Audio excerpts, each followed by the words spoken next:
একটা সময় সিলেট শাহজালাল শাহপরান অনেক মাজার আছে, সেইখানে যায় পর্যন্ত মানুষ করছে, আল্লাহ আমি কবে যাব বিদেশে, আমাকে বিদেশে পাঠাও, আমাকে বিদেশে যাওয়ার একটা ওয়ে করে দাও, আমি যেন বিদেশে যেতে পারি। নিজের যত অপূর্ণ স্বপ্ন আছে প্রত্যেকটা স্বপ্ন যেন পূরণ করতে পারি। শুধু এটাই একটা চিন্তা ছিল, শুধু একটাই লোভ, বিদেশে কয়েকটা বছর থাকার পর যখন দেশে আসব, মানুষ মানুষ কত যত্ন করেন, কত ভালোবাসেন, সেই ভালোবাসার লোভে একটাই চিন্তা ছিল কবে যাব বিদেশে।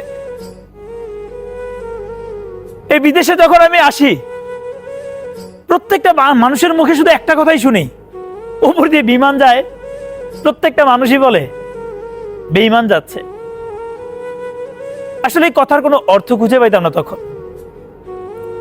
এখন এখন একদম পুরোপুরি ক্লিয়ার হয়ে গেছে যে কেন এই বিমানটাকে মানুষ বেঈমান বলে। অনেক ঘোরাঘুরির পরে এই বিদেশে আসতে পারছি, কিন্তু বিদেশটা যে আসলে কি, এই বিদেশে না আসলে কোনোদিন বুঝতাম না, কোনোদিন না। কত জায়গায় কত মানুষ করেছি যে বিদেশে যাব, সেই তো বিদেশে এসেছি অনেক ঘোরাঘুরির পর। এখন মনে হচ্ছে যে ওই যে উপর একজন আছেন, উনি উত্তম বিচারক। যদিও যখন বিদেশের জন্য লাইন করেছি সাথে সাথে সবকিছু হয়ে যায় নাই, কারণ হচ্ছে উনি জানেন যে আমি বিদেশে গেলে থাকতে পারবো না। কিন্তু এখন আসার পরে এতটুকু বুঝতে পারতেছি যে মানুষ ওই যে দেশে থাকার পরে অনেক স্বপ্ন দেখেন না, যে বিদেশ থেকে আসার পরে বডি স্প্রে মেরে রাস্তায় ঘুরবো। আসলে এটার পিছনে যে কত কষ্ট থাকে, কত যন্ত্রণা থাকে, সেটা কজন বুঝে, কজন সেটা বুঝে। আমার এই কথার কারণে হয়তো অনেকের মনে একটা প্রশ্ন আসতে পারে, স্বাভাবিক, তাহলে আপনি এত বছর কেন আছেন? আমি এত বছর কেন আছি? আসলে এই বিদেশে আসার পর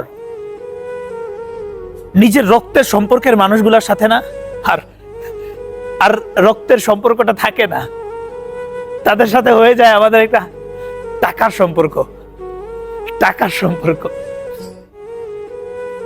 এইখানে আসার পরে আমি বছরের পর বছর ওয়েট করি আমার দিনটা কবে আসবে, আমি দেশে কবে যাব।